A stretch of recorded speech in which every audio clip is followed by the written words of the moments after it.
There is a moment in the 4th season of South Park where a boy in a wheelchair rolls into the frame for the first time. He does not arrive with fanfare. He does not arrive with a backstory or a dramatic introduction or even a line of dialogue that matters to the plot unfolding around him. He simply appears. 3 brief scenes in an episode about the Tooth Fairy, and in each one, the other children treat him exactly the way they treat each other. They do not lower their voices. They do not make space. They do not perform the careful, self-conscious kindness that so often accompanies the presence of disability on television. They just talk to him, and he says his own name. That is the detail that changes everything. Not the wheelchair, not the limited speech. The fact that nobody in that room seems to think any of it is unusual. The fact that the show, in its earliest and crudest form, stumbled into something that most prestige dramas still cannot manage. It treated a disabled character as a person first, and a statement second. And then it spent the next 25 years trying to figure out what that accident actually meant. That single offhand choice, a wheelchair-bound boy who says his name and nothing else, became one of the longest-running experiments in disability representation that American television has ever conducted. An experiment that was never designed as an experiment that succeeded and failed in equal measure, often in the same episode, sometimes in the same scene. Paper Town. Before we move on, if you are enjoying this analysis, please consider subscribing. It helps the channel tremendously. The episode is called The Tooth Fairy Tats 2000. It aired on April 5th, 2000, the 2nd episode of South Park's 4th season. The central plot has nothing to do with disability. The boys discover they can make money from the Tooth Fairy, which spirals into a black market tooth operation, which spirals further into Kyle having an existential crisis about the nature of reality. It is a strange episode, even by the standards of a show that had already killed Kenny roughly 40 times. But tucked into the margins of that strangeness, almost as an afterthought, is Timmy. He appears in a few classroom scenes, he interacts with the other boys, he contributes almost nothing to the narrative momentum. And Comedy Central, watching the rough cuts, wanted him gone.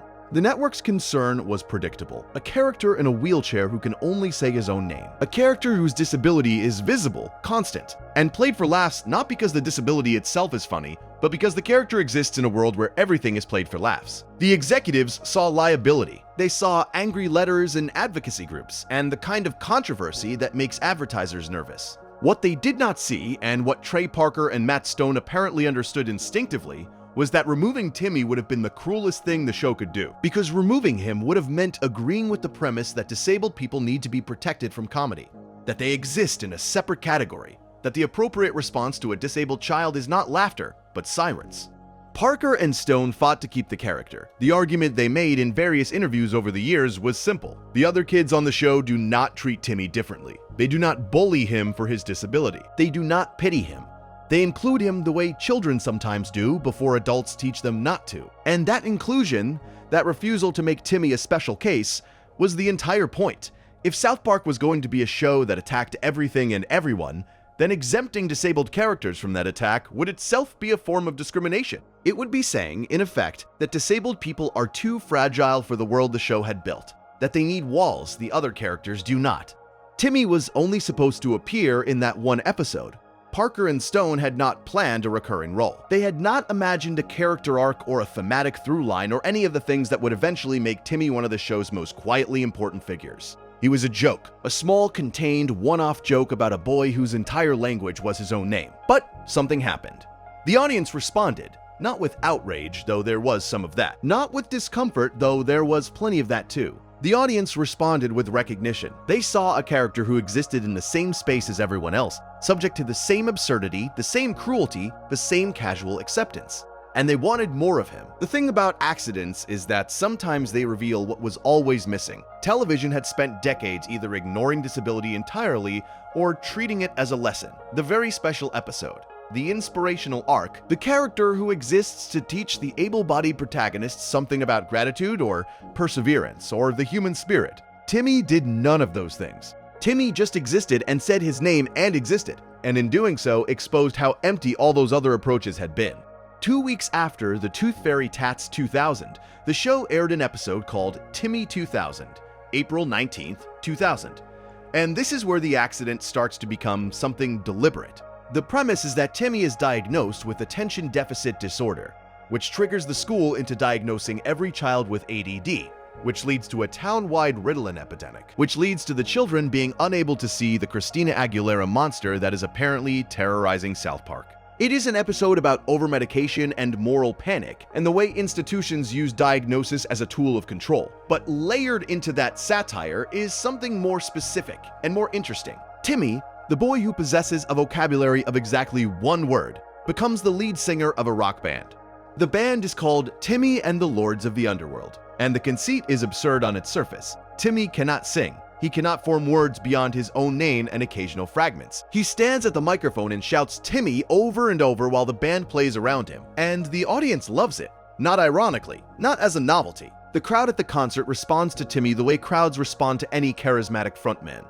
They feel something. The energy is real, the connection is real, and nothing undercuts it. There is no moment where the camera pulls back to reveal that the audience is laughing at Timmy rather than with him. There is no moment where another character explains that this is sad actually, or that Timmy does not understand what is happening. The show lets the moment stand. Timmy is a rock star. His limitation is not a deficit. It is a different form of expression. Phil Collins, the real Phil Collins rendered in the show's crude animation style, becomes jealous. He schemes to undermine Timmy. He lobbies to have the band removed from a music festival. And the joke works on multiple levels because Phil Collins is positioned as the villain not for mocking a disabled child, but for being a petty, insecure musician threatened by someone with more stage presence. The disability is incidental. The ego is the point. Parker and Stone were doing something that most writers still struggle with. They were writing disability as a characteristic rather than a plot device. Timmy's inability to speak does not exist to generate sympathy or to create obstacles that the narrative can heroically overcome. It simply exists, the way any characteristic exists, and the world responds to it in ways sometimes kind and sometimes cruel, and sometimes utterly indifferent. The success of Timmy 2000 cemented the character's place in the show's permanent cast. Parker and Stone realized they had something they had not planned for. A character who could not speak, who could not leave his wheelchair, who operated within constraints that no other character on the show shared, and who, precisely because of those constraints, revealed things about the show's world that nothing else could. Timmy became a mirror. The way other characters treated him told you everything about who they were. Cartman's casual cruelty, Kyle's sometimes performative compassion, Stan's attempt at normalcy, Kenny's silent solidarity. Every interaction with Timmy was a character test, and most of the cast failed it in ways that were more revealing than any dialogue could be. But a mirror can only reflect. It cannot act, it cannot grow, it cannot carry the weight of a story on its own. And this is where the show faced a problem it had not anticipated. Timmy was beloved but limited. His inability to communicate beyond his own name meant that he could never drive a plot forward in the way the other characters could. He could be the subject of a story, but rarely the agent of one. He could be acted upon, but could not easily act. And so, roughly a year after Timmy's debut, South Park introduced another character.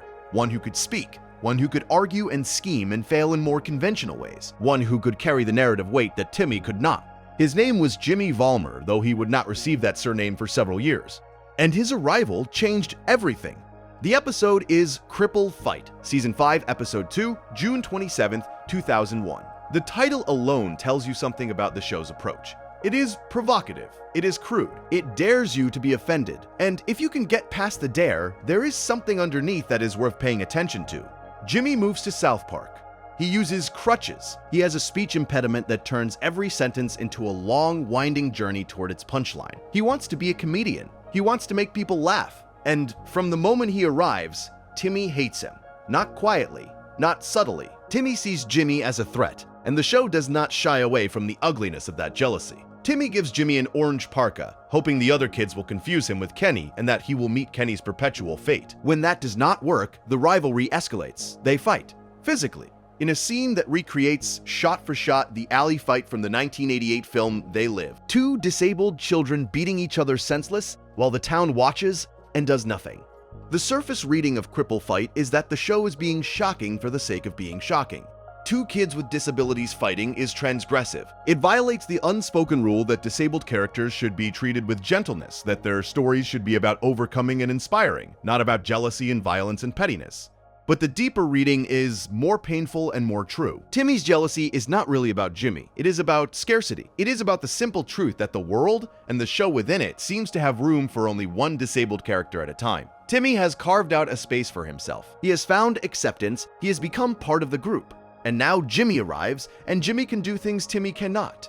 Jimmy can tell jokes. Jimmy can speak in full sentences. Jimmy can charm people with words rather than just presence. And Timmy, who cannot articulate any of this, who cannot name the fear that is driving him, responds the only way he can, with anger, with sabotage, with violence. There is a subplot in the episode about Big Gay Al being removed as the leader of the Mountain Scouts because of his sexual orientation. The boys fight to get him reinstated, arguing that his personal life has nothing to do with his ability to lead. The subplot mirrors the main plot in ways the show never explicitly states. Both stories are about the space between who someone is and what the world allows them to be. Big Gay Al is a good leader who happens to be gay. Timmy is a good friend who happens to be disabled. Jimmy is a talented comedian who happens to use crutches. The world keeps insisting that the adjective matters more than the noun, that the characteristic defines the person rather than the person defining the characteristic. And the characters, all of them, are fighting against that insistence in their own ways. Jimmy was also intended as a one-off character. Parker and Stone created him for a single episode, the way they had created Timmy. But something happened again. Jimmy's ability to speak, to argue, to fail in articulable ways made him a more versatile storytelling tool than Timmy had ever been. Where Timmy could embody a theme, Jimmy could explore one. Where Timmy could be the subject of the show's argument about disability, Jimmy could be a participant in that argument. He could make choices, he could face consequences. He could be wrong in ways that were specific and legible and dramatically satisfying. And so Jimmy, like Timmy before him, became permanent. What the show had now was something remarkable, and as far as television was concerned, unprecedented. Two disabled recurring characters who were not defined by their disabilities, but who were not allowed to escape them either. Two characters who existed in the same brutal, absurd, equal opportunity world as everyone else. Two characters who could interact with each other independent of the able-bodied characters around them. Two characters who could have their own stories, their own conflicts, their own arcs. And the first thing the show did with that dynamic was ask a question that most shows about disability never think to ask. Who gets to claim it? Crazy Cripples aired on March 26, 2003, Season 7, Episode 2. The premise is deceptively simple. Jimmy and Timmy decide to form a club, not a support group, a club. Specifically, a club for people who were born with their disabilities, as opposed to people who acquired them later in life. The distinction seems absurd, and the show knows it seems absurd, and it leans into that absurdity with the kind of gleeful commitment that only South Park can manage. But underneath the absurdity is a real question, one that disability communities have grappled with for decades. What defines the group? What are the boundaries? Who is inside and who is outside, and who gets to decide? The episode's B-plot involves Christopher Reeve, the actor who became paralyzed after a horse riding accident in 1995, and who subsequently became one of the most prominent advocates for spinal cord research. In the show's version, Reeve discovers that cracking open human fetuses and sucking out their stem cells gives him superpowers. He becomes increasingly powerful and increasingly villainous, eventually fighting Gene Hackman in a scene that parodies their roles in the original Superman film. It is grotesque. It is tasteless. It is, in the way that South Park's best provocations often are, making a point that more polite commentary cannot reach. Reeve's public image as an inspirational figure, as the man who turned tragedy into advocacy, is stripped away to reveal the machinery underneath. The show is not mocking Reeve's disability. It is mocking the culture that transformed his disability into a brand, that used his suffering as a vehicle for its own sense of moral progress. Meanwhile, Jimmy and Timmy's club leads them into contact with the Crips.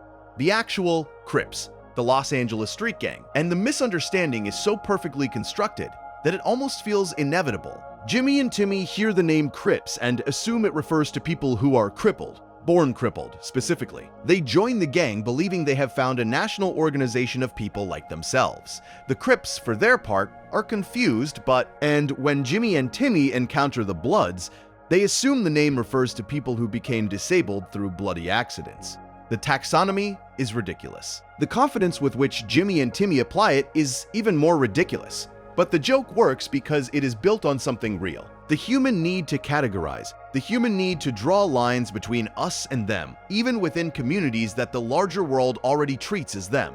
The episode reaches its climax when Jimmy brokers a peace between the Crips and the Bloods. He does this not through wisdom or eloquence, but through the sheer force of his misunderstanding. He genuinely believes both groups are disability organizations, and he treats their conflict as a disagreement between people who should be allies. And the remarkable thing is that it works. Not because Jimmy is right about what the Crips and Bloods are, but because his framework, His insistence on seeing shared identity where others see only difference creates a space where peace becomes possible. It is one of the show's most quietly radical moments. A disabled boy with a speech impediment resolves a gang war by being too sincere to know he should be afraid.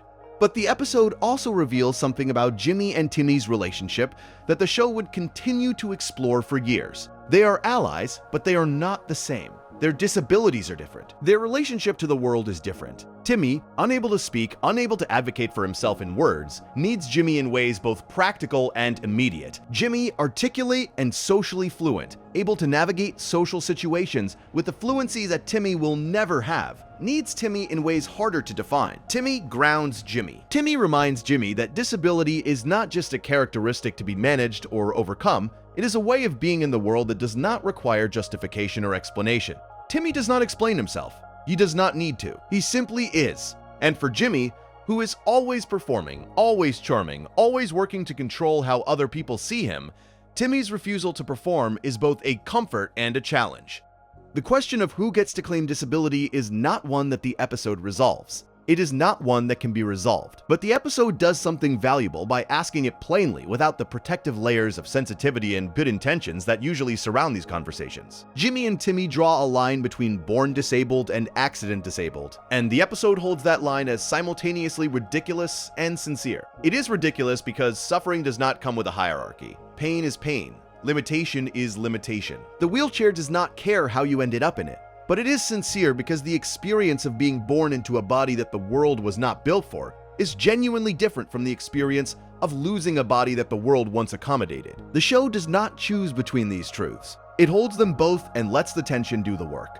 A year later, the show pushed further. Up the Down Steroid aired on March 24th, 2004. Season 8, Episode 2. And this is the episode where Jimmy's character deepens from a charming comedian into something more complicated and more tragic. The premise splits into two parallel stories. In the first, Jimmy begins taking steroids to prepare for the Special Olympics. In the second, Cartman disguises himself as disabled to compete in the Special Olympics, reasoning that he can easily beat the actual disabled athletes and win the cash prize.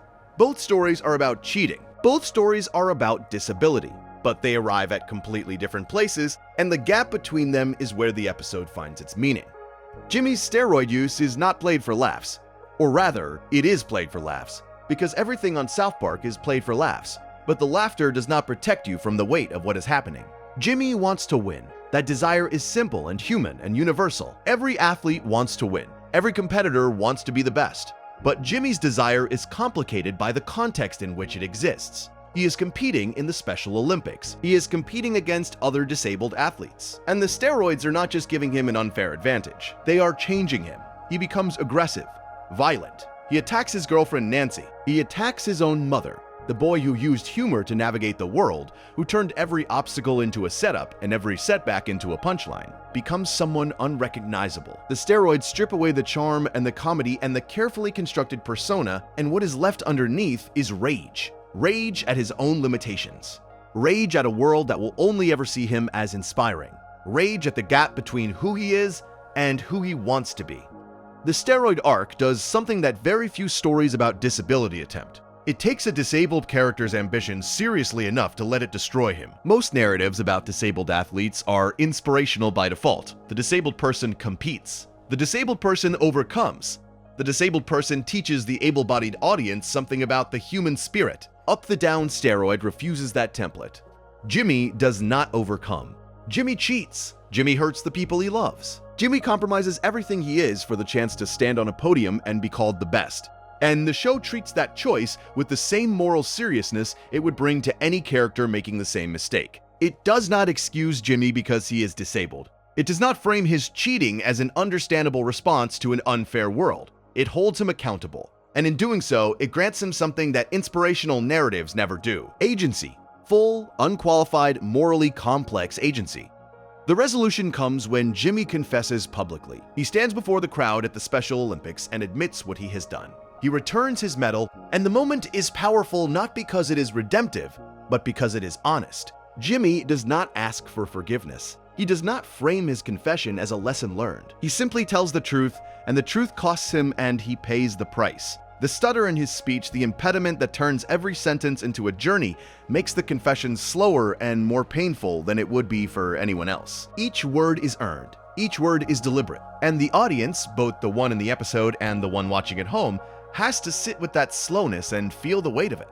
Cartman's parallel story provides the counterpoint. He disguises himself as disabled, enters the Special Olympics, and loses. Badly. Every event. Every competition. The actual disabled athletes are stronger, faster, and better prepared than Cartman anticipated.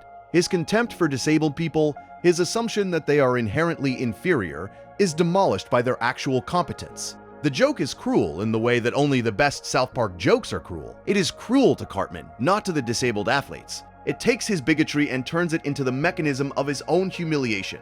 He assumed disability meant weakness. He was wrong. And the wrongness is not gentle or educational. It is total and public and hilarious. The two stories together create something that neither could achieve alone. Jimmy's arc is tragic. Cartman's arc is comic. Jimmy's story is about the cost of taking a disabled person's ambition seriously. Cartman's story is about the cost of not taking disabled people seriously at all. And between them, in the space where tragedy and comedy overlap, is the show's actual argument. Disabled people are not inspirations. They are not objects of pity. They are not symbols of anything. They are people. Flawed, ambitious, capable, destructive, talented, desperate people. And the only honest way to write them is to write them that way. The following year brought an episode that pushed this principle into territory that most shows would never dare to touch. Erection Day, Season 9, Episode 7, April 20th, 2005.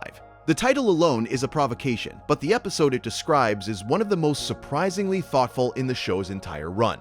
Jimmy is preparing for the school talent show. He has been practicing his comedy routine. He is ready. And then his body betrays him. He begins getting spontaneous erections. Uncontrollable, unpredictable, mortifying. The kind of biological ambush that every adolescent boy dreads and that most television shows about adolescent boys treat with a mixture of embarrassment and knowing humor. What makes the episode remarkable is what it does not do. It does not treat Jimmy's puberty as different from any other boy's puberty. It does not frame his erections as a special consequence of his disability. It does not soften the comedy or add a layer of sensitivity or pause to acknowledge that this is a disabled character experiencing something humiliating. It just lets it happen. Jimmy gets erections.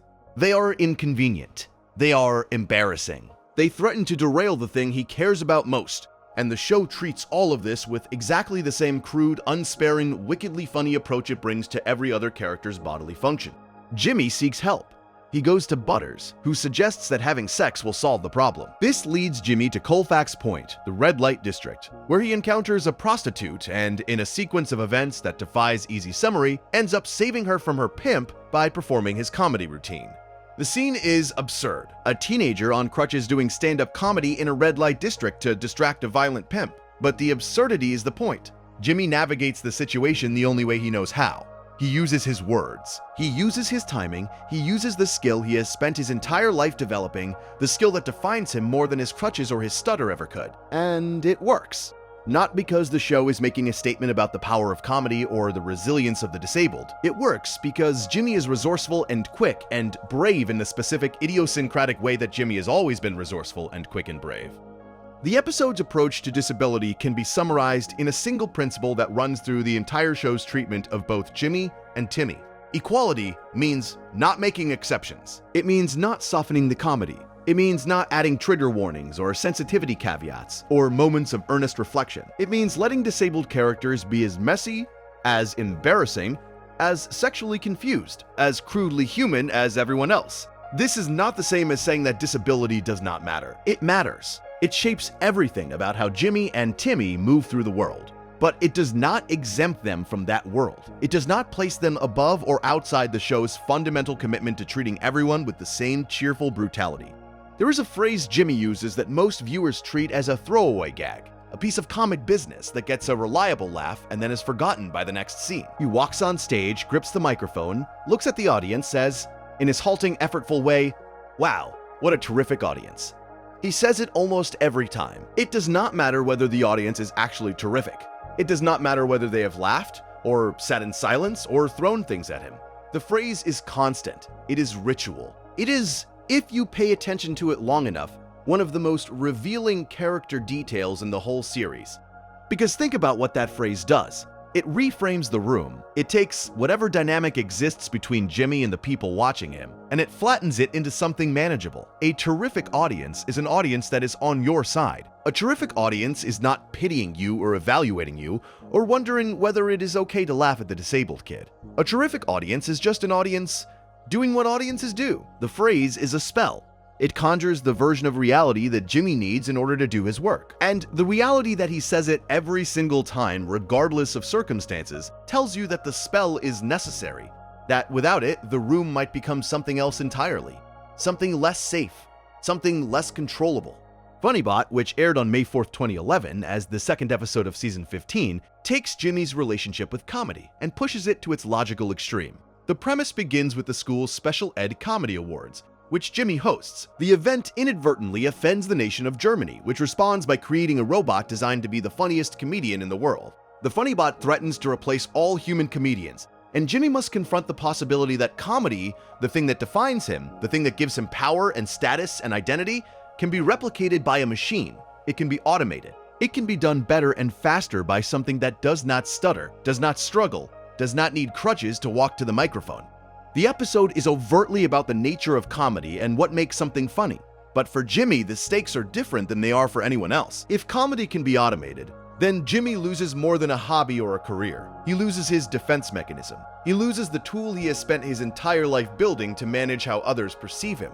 Comedy is not just what Jimmy does. It is what stands between Jimmy and pity. It is what transforms his stutter from a deficit into a delivery method, what transforms his crutches from medical equipment into props, what transforms his entire disabled body from an object of sympathy into a vehicle for laughter. Take the comedy away and what is left is just a disabled boy standing on a stage, and the audience does not know what to do with that. The audience needs the comedy as much as Jimmy does. Without it, they would have to confront the discomfort that the jokes have been deflecting all along.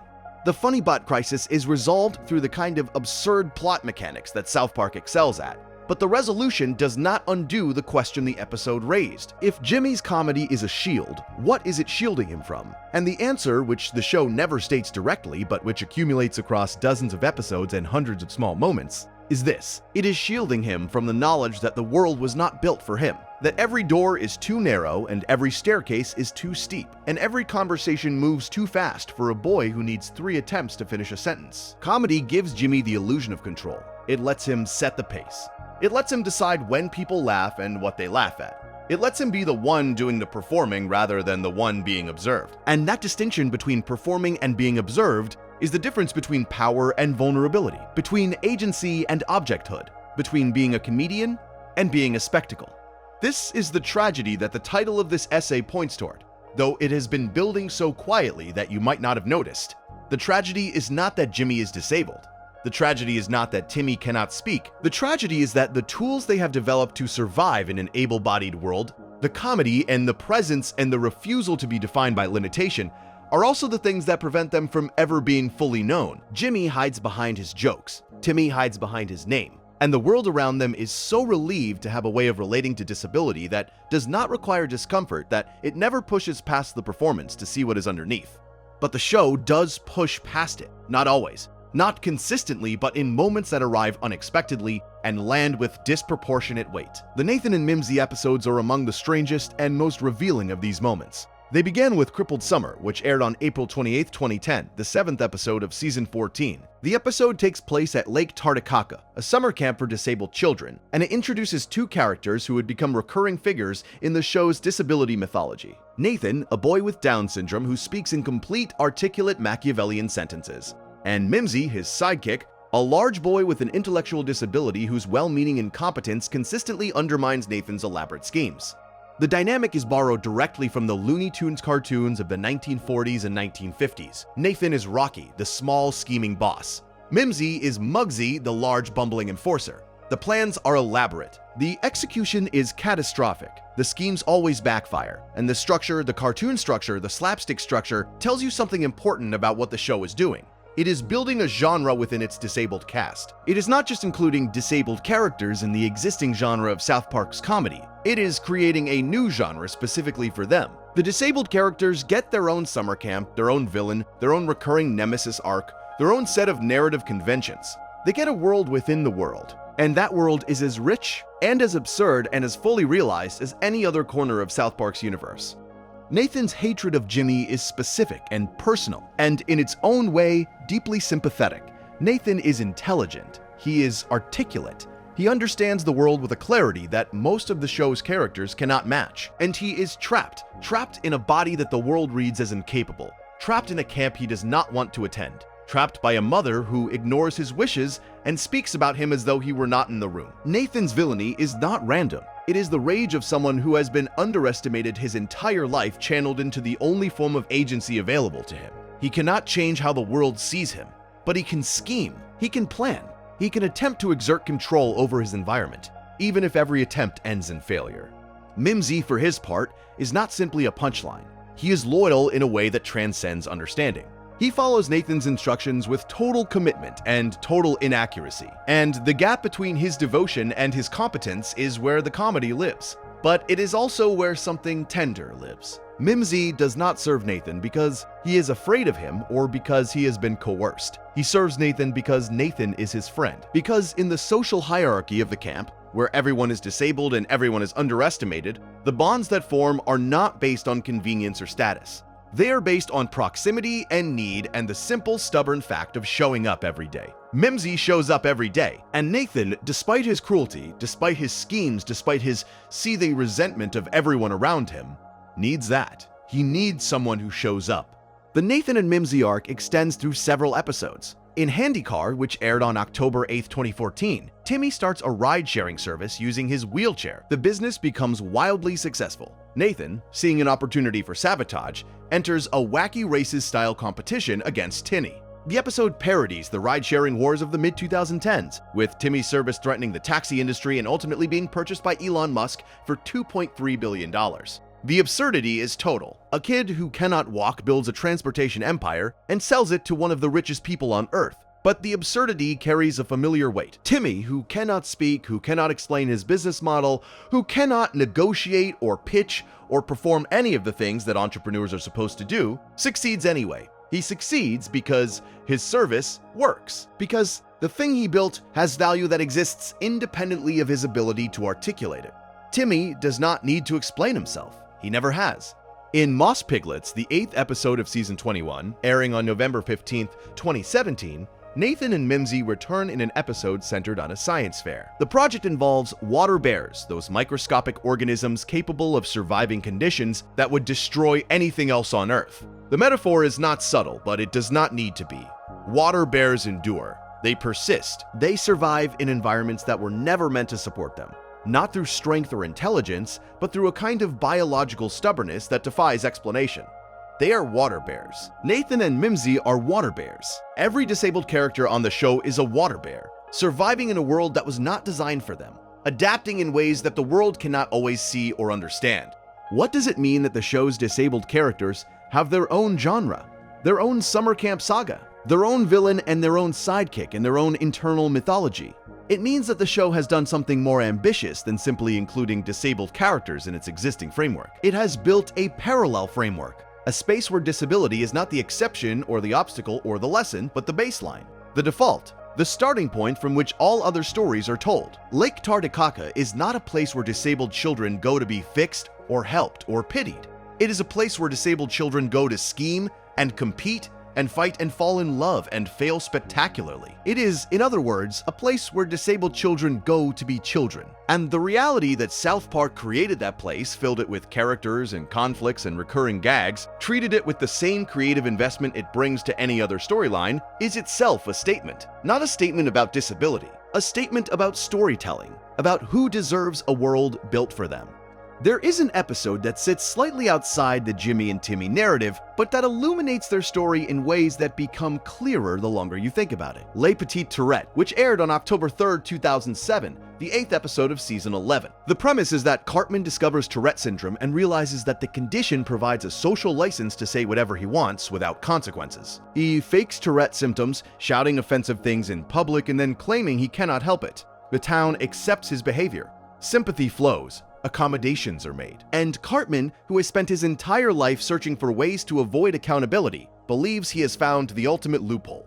But the loophole becomes a trap. The more Cartman performs the symptoms of Tourette syndrome, the more he loses control over his own speech. He begins blurting out genuine secrets, embarrassing truths, things he would never say voluntarily. The fake disability becomes a real loss of control, and the freedom to say anything becomes the inability to stop saying everything. The episode was praised by the Tourette Syndrome Association for its accuracy in depicting the condition, which is itself a revealing detail.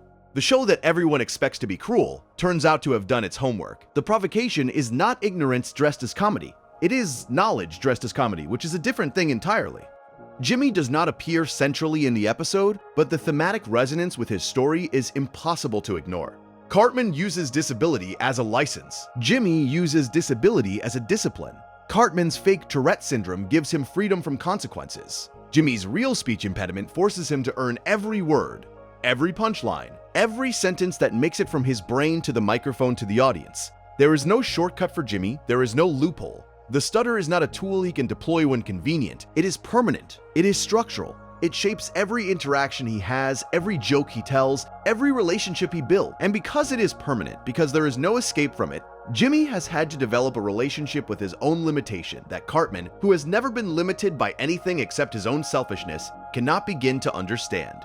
The contrast between these two characters reveals something about the show's moral architecture that is easy to miss. South Park is often described as nihilistic, as a show that attacks everything and believes in nothing, and there is evidence for that reading. The show mocks liberals and conservatives with equal enthusiasm. It tears down institutions and ideologies and public figures without offering alternatives. It seems, on the surface, to be a show that delights in destruction for its own sake. But the treatment of Jimmy and Timmy suggests something different. Suggests that underneath the mockery and the provocation and the relentless assault on propriety, there is a set of values so deeply embedded that the show may not even be aware of them. Chief among those values is this: the way you treat the people who are most different from you is the truest measure of who you are. Cartman fails this test every time. The show knows it, the audience knows it. And the comedy, the laughter that Cartman generates, is always laughter at him rather than with him. He is the show's id, the thing it shows you so that you can recognize it and reject it. Jimmy passes the test more often than he fails it, but his passages are never clean. He is vain, he is competitive, he is capable of selfishness and jealousy and the kind of casual cruelty that comes from wanting something too much. He is, in other words, human. And the show's commitment to his humanity, its refusal to sand down his edges or soften his failures or turn him into a symbol of disabled resilience, is the most radical thing about its approach to disability. Jimmy is not a lesson, he is a person, and persons are complicated.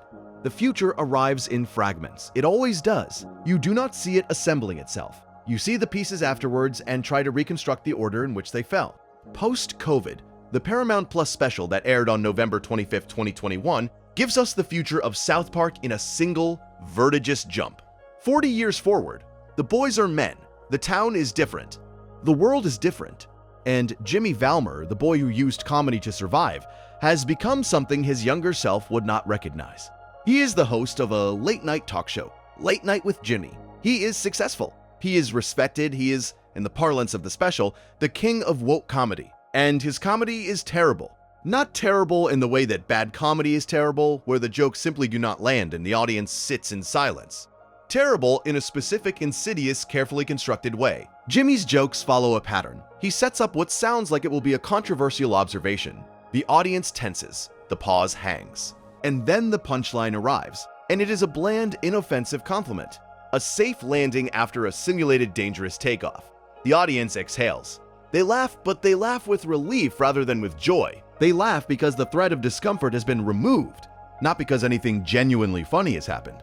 This is what 40 years have done to Jimmy. The boy who used comedy as a shield has become a man who uses comedy as a cushion. The boy who earned every word through the discipline of his stutter now earns every word through the discipline of focus groups and sensitivity readers and the relentless optimization of offense avoidance. The shield has become a blanket, the weapon has become padding, and the man sitting behind the desk, smiling his practiced smile, delivering his carefully defanged punchlines, is simultaneously the most successful version of Jimmy that has ever existed and the most diminished. The show is making a specific argument about the trajectory of comedy in the 21st century. That argument is not subtle. That the fear of giving offense has replaced the commitment to truth as the animating principle of public humor. That the comedian's job was once to say the thing that nobody else would say, and that the comedian's job is now to say the thing that everybody has already agreed is safe to say. Parker and Stone have made this argument before, in different forms across many episodes. But placing it in Jimmy's mouth, in Jimmy's body, in Jimmy's story gives it a weight that the argument lacks in the abstract. Because Jimmy's comedy was never just comedy. It was survival. It was the mechanism by which a disabled boy with a speech impediment claimed space in a world that had not made space for him. And watching that mechanism turned into a machine for producing harmless content is watching a kind of spiritual death. The body survives, the career survives, the man behind the desk survives, but the thing that made all of it mean something is gone. And then there is Timmy. Or rather, there is not Timmy. Because in the future timeline of post-COVID, Timmy does not appear prominently. He is not hosting a show. He is not running a company. He is not visibly present in the version of South Park that has aged 40 years. And that absence, that silence where a character should be, is perhaps the most eloquent thing the show has ever said about him. Timmy, whose vocabulary never expanded beyond 2 syllables. Timmy, who communicated through presence rather than words. Timmy, who existed in the show as a kind of moral compass, a character whose treatment by others revealed their character rather than his. What happens to a person like that in a world that has spent 40 years optimizing for speech, for content, for the constant frictionless production of language? Timmy had no content to produce. He had only himself, and a world that values content above all else does not know what to do with a person who offers only presence. The tragedy of Jimmy and Timmy is not a single event. It is not a crisis that builds to a climax and resolves in catharsis. It is a condition, a slow, accumulating weight that the show carries across 25 years without ever setting it down long enough to name it directly. The tragedy is that these 2 characters were given something extraordinary. They were given equality, real equality. Not the gentle, patronizing, careful equality of the very special episode. Not the inspirational equality of the after-school special. Equality that meant being subjected to the same cruelty, the same absurdity, the same demanding standards as everyone else. And that equality, which was the most generous thing the show could offer, was also the thing that made their lives harder. Because equality in South Park means nobody is going to help you. Nobody is going to slow down for you. Nobody is going to translate the world into something you can navigate more easily. You are on your own, and being on your own in a world never constructed with you in mind is not inspirational. It is exhausting. Jimmy's exhaustion manifests as performance. He never stops performing.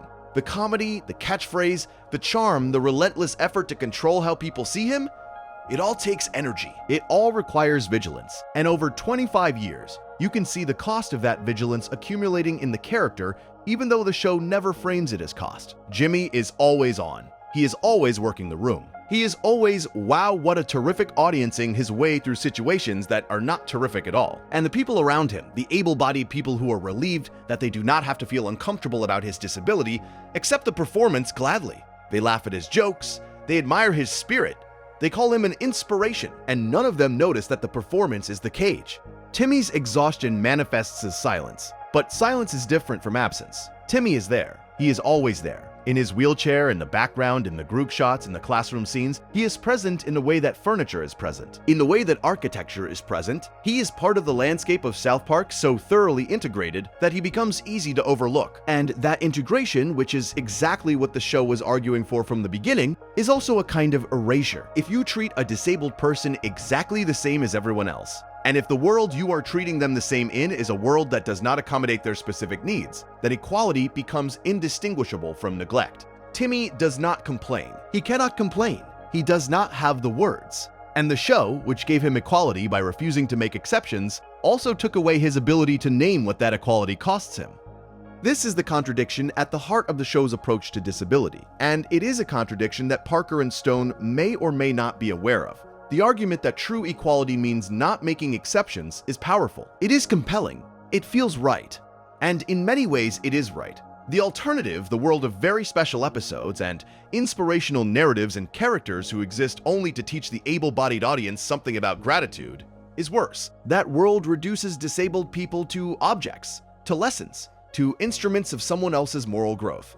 South Park's refusal to do that is genuine and valuable and rare, but the refusal to make exceptions is not the same as the refusal to acknowledge difference, and the show sometimes confuses the two. It sometimes treats Jimmy and Timmy's disabilities as characteristics that can be absorbed into the show's general framework of equal opportunity brutality without accounting for the fact that the brutality falls differently on bodies that are differently equipped to absorb it. The steroid episode lands differently when you think about it this way. Jimmy takes steroids because he wants to win. The show treats this as a straightforward moral failing, the same moral failing it would be for any athlete in any context. But Jimmy's desire to win is not the same as an able-bodied athlete's desire to win. It carries a different weight. It comes from a different place. For an able-bodied athlete, winning is about being the best among peers. For Jimmy, winning is about proving that his body is capable of something that the world assumes it is not. The steroids are not just a shortcut. They are a way of closing the gap between what his body can do and what he needs it to do. And the show's decision to treat his cheating as straightforwardly wrong, while morally defensible, also flattens the complexity of his situation in a way that the show's treatment of able-bodied characters' moral failings rarely does. But here's the thing about that contradiction. The show carries it honestly. It does not resolve it. It does not pretend that it has the answer. It presents the argument for equality and then shows you the places where that argument breaks down. And it does not flinch from either the argument or the breakdown. That honesty, that willingness to hold two incompatible truths at the same time, is the show's real gift to its disabled characters. Not equality, not representation, not inclusion. Honesty. The honesty to say that treating disabled people as equal is both the right thing to do and an insufficient response to the structural reality of their lives. The honesty to show that comedy can be a survival mechanism and a prison, that silence can be a form of acceptance and a form of erasure, that the refusal to make exceptions can be a form of respect and a form of cruelty. Jimmy Vollmer was supposed to appear in one episode. Timmy Birch was supposed to appear in one episode. They were jokes. Small, contained, disposable jokes about disability in a show that treats everything as a joke. And then they stayed. They became permanent fixtures in the show's world, recurring characters with arcs and relationships and histories that span decades. They outlasted plotlines and controversies and cultural moments. They survived the show's reinventions and political shifts and format changes. They endured the way water bears endure, not through strength or strategy, but through a kind of stubborn persistence that the world could not quite figure out how to stop. And across those decades, across those dozens of episodes and hundreds of scenes, the show built something it may never have intended to build. The most complex, most honest, most uncomfortable argument about disability that American television has ever produced. An argument that says, equality is necessary and insufficient. That comedy is liberation and captivity. That presence can be power and presence can be invisibility. That the best thing you can do for a disabled person is treat them like everyone else, and that treating them like everyone else will not be enough. And that the gap between those two truths is where the tragedy lives. There is a moment that comes back to me. It is small. It is from no particular episode. It is from every episode. Jimmy walks to the microphone. He grips it. He looks out at the audience. And he says, with that familiar halting rhythm, that familiar effortful cadence, wow, what a terrific audience. And the audience laughs, and Jimmy smiles. And for a moment, the shield is up and the world is safe. And the distance between who he is and who he needs to be shrinks to almost nothing. Almost. Not quite, but almost. And that almost is the whole story. That thin, persistent, unbridgeable gap between the performance and the person. Between the joke and the pain it was built to contain. Between the child who had one word and the world that never learned to listen for what else he might have been trying to say. To understand what South Park accomplished with these two characters, it helps to look at what existed before them. The landscape of disability on American television before the year 2000 was not empty, but it was remarkably narrow. There were two dominant modes. The first was the inspirational mode. The disabled character exists to inspire the able-bodied characters, and, by extension, the able-bodied audience. The disability is an obstacle to be overcome. The character's value is measured by how gracefully they overcome it. The narrative arc bends toward a moment of triumph, a moment where the disabled character proves that they are just like everyone else, that their disability does not define them, that the human spirit can conquer anything. The audience cries, the credits roll, the disabled character disappears until the next time the show needs a lesson about gratitude. The second mode was the cautionary mode. The disability exists as a consequence, a punishment, a warning. The character who was reckless and got hurt. the character who made a bad choice and now lives with the result. The disability is not a characteristic but a sentence, and the character's story is about learning to accept that sentence with dignity. Both modes share a common assumption, that disability is fundamentally about the able-bodied audience's relationship to disability, not about the disabled person's relationship to their own life. The disabled character exists to make the audience feel something. Gratitude for their own able bodies, compassion for those less fortunate, determination to overcome their own, presumably, lesser obstacles. The disabled character is an instrument, a mirror held up not to disability but to able-bodiedness, reflecting back whatever the able-bodied audience needs to see. South Park's innovation was to refuse both modes entirely. Timmy is not inspirational. He does not overcome his disability. He does not learn to speak. He does not have a moment of triumph where his wheelchair becomes irrelevant and his essential humanity shines through. He is in the wheelchair. He says his name. Nobody asks you to feel anything specific about this. It does not guide your emotional response. It simply presents Timmy as a fact of the show's world and moves on. Jimmy is not cautionary. His disability is not a consequence of anything. He was born with it. It is not a lesson or a punishment or a test of character. It is the body he has. Nobody asks you to admire how he deals with it. It simply shows you how he deals with it and lets you form your own response. This refusal to instrumentalize disability is what makes the show's approach so uncomfortable and so necessary. Uncomfortable because without the familiar emotional scaffolding, without the inspirational music and the triumphant moments and the clear moral lessons, the audience is left with nothing to hold on to. You watch Jimmy struggle with his stutter, and there is no promise that the struggle will be rewarded. You watch Timmy sit in silence, and there is no assurance that the silence means something. You are confronted with disability as it actually is, not as a narrative device. Not as a metaphor, not as a lesson, as a daily, ongoing, permanent reality that does not resolve into meaning just because you are watching it. And necessary because the alternative, the world of inspirational narratives and cautionary tales, does more harm than it pretends to prevent. When disabled characters exist only to inspire, the implicit message is that disabled lives are justified by their utility to the able-bodied. That disability is acceptable as long as it produces something, a lesson, an emotion, a realization, that the able-bodied audience can consume. When disabled characters exist only as warnings, the implicit message is that disability is a failure state, something that happens when things go wrong, something to be avoided. South Park's refusal to use disability as either inspiration or warning strips away both of these messages and replaces them with something simpler and more difficult. Disabled people exist. They are part of the world. Their existence does not require justification or explanation. Deal with it. The relationship between Jimmy and Timmy evolves across the show's run in ways that are easy to miss if you are watching for plot rather than pattern. In the early seasons, they are rivals. Cripple Fight establishes them as competitors for a space that only seems large enough for one. But as the seasons progress, the rivalry fades and something more complicated takes its place. They become collaborators, partners, two people who share something that nobody else in their world fully understands. The other boys, Stan and Kyle and Cartman and Kenny, are friends. They have each other. They share a language and a worldview and a set of experiences that bind them together. Jimmy and Timmy share something different. They share the experience of living in bodies that the world treats as aberrant. They share the daily negotiation between what they can do and what the world expects them to do. They share the exhaustion of being perceived through the lens of disability before they are perceived as anything else. This shared experience does not make them identical. It does not erase the significant differences between their disabilities, their personalities, their ways of being in the world. But it creates a bond that the show represents through proximity rather than dialogue. They are often together. They are often in the same scenes, the same groups, the same adventures. They do not need to discuss their bond. They do not need to name it or define it or process it through conversation. It simply exists, the way gravity exists, pulling them toward each other across every episode and every season. There is something else that the show does with Jimmy and Timmy that deserves examination. It allows them to be funny. Not funny in the way that disabled characters are sometimes funny, where the humor comes from the audience's discomfort or from the gap between the character's disability and their aspirations. Funny in a genuine, craft-based, structurally sound way. Jimmy's comedy routines are actual comedy routines. His jokes have setups and punchlines and timing. His stutter, which could easily become the joke itself, instead becomes part of the delivery. The pauses it creates, the anticipation it generates, the way it forces the audience to lean in and wait for the punchline, all of these are legitimate comedic techniques. The stutter does not make the jokes funny. The jokes are funny, and the stutter makes them funnier. There is a difference, and the show understands that difference even if it never articulates it.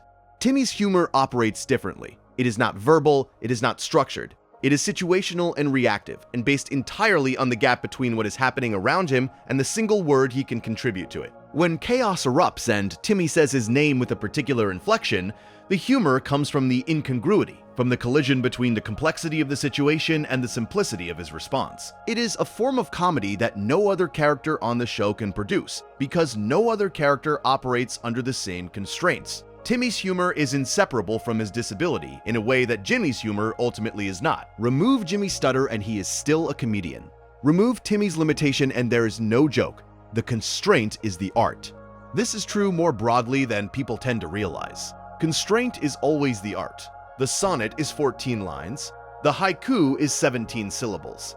The blues is 12 bars. The creative form exists because of the limitation, not in spite of it. Timmy, voiceless and immobile, operating within the most restrictive set of constraints of any character on the show, produces a form of expression that is irreducible. It cannot be imitated. It cannot be reproduced by a character with more freedom. It can only exist within the specific conditions that created it. And there is something beautiful about that. Something that the show captures without sentimentalizing. The beauty of a voice that has only one word and uses that word to say everything.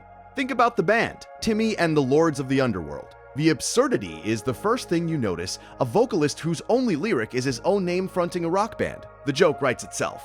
But the show plays it straight. The show lets Timmy be a rock star. The show fills the concert venue with screaming fans and lets the camera linger on their genuine enthusiasm, and does not cut away to a punchline or a reality check. And in that choice, in that decision to let the absurd premise be true, the show says something about the nature of expression that goes beyond disability entirely. That communication is not limited to language. That connection is not limited to words. That the thing that makes a performer compelling is not their vocabulary or their technical skill or their ability to articulate complex ideas. It is their presence, their willingness to stand in front of an audience and be fully, completely, unapologetically themselves. Timmy has that. Timmy has always had that. And the wheelchair and the limited speech do not diminish it. They concentrate it. They compress it into something dense and bright and impossible to look away from. The show's handling of Jimmy's speech impediment deserves similar attention. In a lesser show, the stutter would be a source of cheap laughs. The audience would laugh at Jimmy's inability to finish a sentence. The humor would come from his frustration, from the gap between what he wants to say and what he can say, from the spectacle of a person struggling with something that the audience does effortlessly. South Park does not do this. The humor never targets Jimmy's stutter. It works alongside it. The distinction is crucial. When Jimmy tells a joke, the stutter is part of the joke's architecture. It creates suspense, it builds anticipation, it makes the punchline hit harder because the audience has had to wait for it, has had to invest effort in receiving it. The stutter transforms passive listening into active participation. The audience leans forward. They engage. They work to hear the joke, and the work makes the payoff more satisfying. This is not an accident. Parker, who voices Jimmy, has talked about the character's speech patterns as a comedic tool rather than a comedic target. The stutter is not something that happens to the jokes. It is something that happens in the jokes. It is structural. It is intentional. It is, in the fullest sense of the word, craft. And by treating the stutter as craft rather than affliction, the show does something that transcends its own context. It demonstrates that disability can be a source of creative power rather than creative limitation. Not in the inspirational sense, not in the overcoming adversity sense, but in a practical, technical, immediate sense. Jimmy's stutter makes him a better comedian, not despite itself, because of itself. The question this raises is one that the show never asks directly, but that haunts every episode Jimmy appears in. If disability can be a source of creative power, what else can it be a source of? What other forms of strength and insight and perception are hidden inside the bodies that the world treats as broken? The question goes unanswered. It is not a show that answers questions. It is a show that asks them loudly and crudely, and with a level of commitment that borders on obsession. But the asking matters. The asking creates space. The asking tells the disabled viewer, the viewer who has spent their life being told what their body cannot do, that the question of what their body can do is still open, still being explored, still being answered in ways that nobody has anticipated.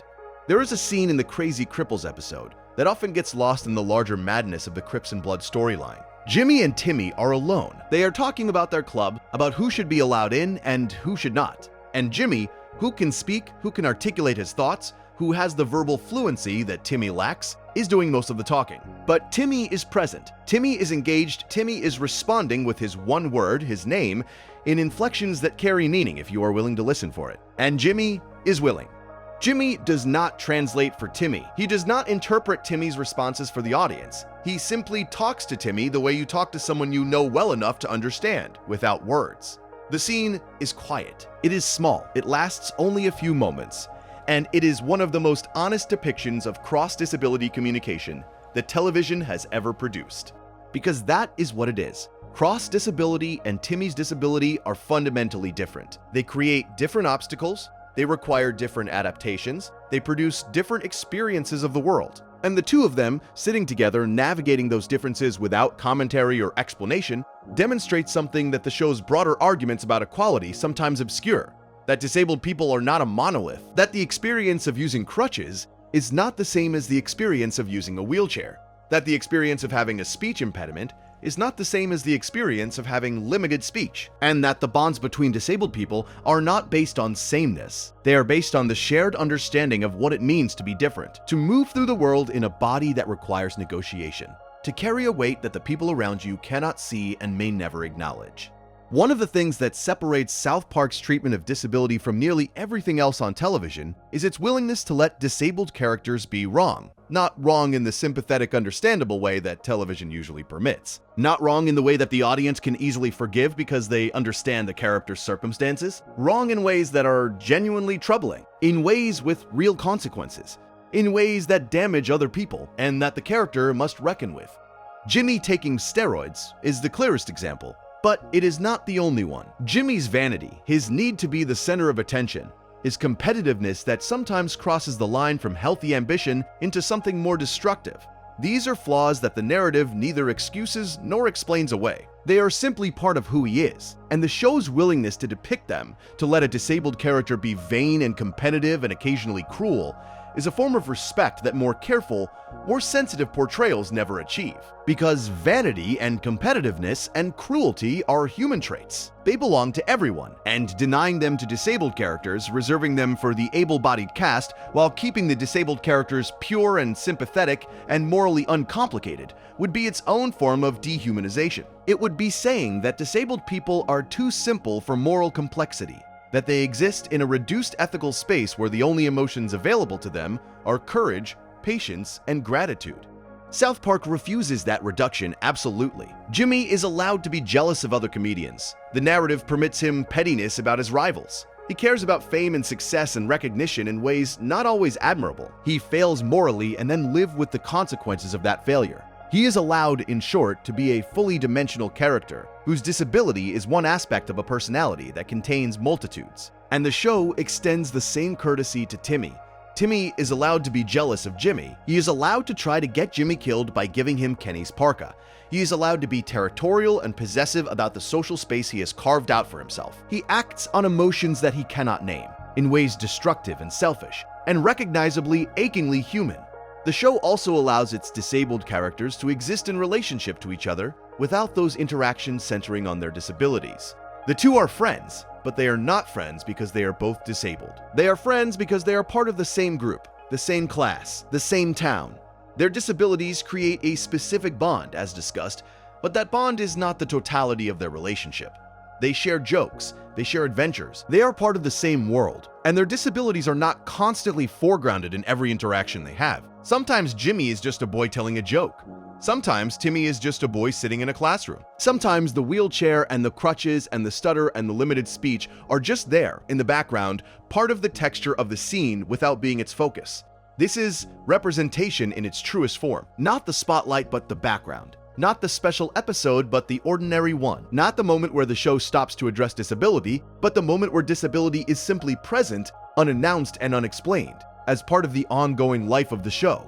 There is a particular kind of silence that the show creates around Timmy that rewards attention. It is not the silence of absence. Timmy is not silent because he has nothing to say. He is silent because the show has given him only one word with which to say everything. And within that constraint, an entire vocabulary of emotion exists. Timmy's name, spoken with excitement, carries joy. Spoken with hesitation, it carries uncertainty. Spoken with defiance, it carries rage. Spoken softly, it carries affection. Spoken repeatedly, it carries emphasis. The show's animators and voice actors, working within the crudest possible visual and vocal framework, managed to convey a range of emotional states through a single word that more sophisticated shows struggle to convey through pages of dialogue. This is constraint as art form. This is limitation as creative engine. And it is worth dwelling on because it mirrors the real experience of people with limited communication. The experience of having a rich inner life and a narrow channel through which to express it. The experience of being full of thoughts and feelings and observations and having to compress all of them into whatever limited vocabulary is available. The frustration of that compression is real, but so is the intensity. When you can only say one thing, that one thing carries the weight of everything you cannot say. Consider the way the show handles Jimmy's relationships. His girlfriend Nancy appears in several episodes, most prominently in Up the Down Steroid, where Jimmy's steroid-fueled violence is directed at her. Nothing about the scene flinches from this. It shows Jimmy hitting Nancy. It shows the bruises. It shows the fear. And it does not soften the impact by reminding you that Jimmy is disabled, that he is usually kind, that the steroids are to blame. It holds Jimmy accountable for his actions the way it would hold any character accountable. And Nancy, for her part, is not a saint. She is not a selfless caregiver who stands by her disabled boyfriend through thick and thin. She is a person in a relationship with another person, and when that person becomes violent, she responds the way any person would. She is afraid. She is hurt. She does not know what to do. The show gives her the same messy, complicated, unidealized emotional life that it gives every other character, and in doing so, it refuses to turn the relationship between a disabled person and their partner into a narrative about caregiving or sacrifice, or the noble burden of loving someone with a disability. Jimmy's puberty, as depicted in Erection Day, deserves similar consideration. The show treats Jimmy's sexual awakening with the same combination of crude humor and genuine sympathy that it brings to every other character's adolescence. Jimmy is embarrassed, he is confused, he is desperate for a solution. And his desperation is not treated as different from any other teenage boy's desperation. The erections are not a complication of his disability. They are a complication of his humanity. They are what happens when a body hits adolescence, regardless of whether that body uses crutches. And the show's decision to treat this as unremarkable, to refuse to make Jimmy's puberty a special case, is itself a statement about the ordinariness of disabled experience. Disabled people go through puberty. They have sexual feelings. They have awkward, embarrassing, uncontrollable bodily experiences. This is not remarkable. It is, and the show's willingness to depict it without comment or qualification is a form of normalization that all the inspirational narratives in the world cannot achieve. The show's treatment of Timmy's entrepreneurship in Handycar operates on a similar principle. Timmy starts a ride-sharing service, he builds a business, he competes in a market. And none of this is treated as remarkable because Timmy is disabled. It treats it as remarkable because Timmy builds a $2.3 billion company. The disability is incidental. The accomplishment is the point. And when Nathan tries to sabotage the business, his motivation is not disability-related either. It is personal. It is petty. It is the same kind of small, envious human meanness that drives villains in every story ever told. The show has reached a point where it can tell stories about its disabled characters without those stories being about disability, where the wheelchair and the crutches and the speech impediment are present but not foregrounded, where the characters drive the plot through their choices and their personalities rather than through their physical conditions. This is the endgame of the show's long experiment with disability representation. Not the very special episode, not even the provocative, taboo-breaking approach that characterized the early seasons. The endgame is ordinariness. The endgame is a world where they are simply characters doing character things in a show that has dozens of characters doing dozens of things.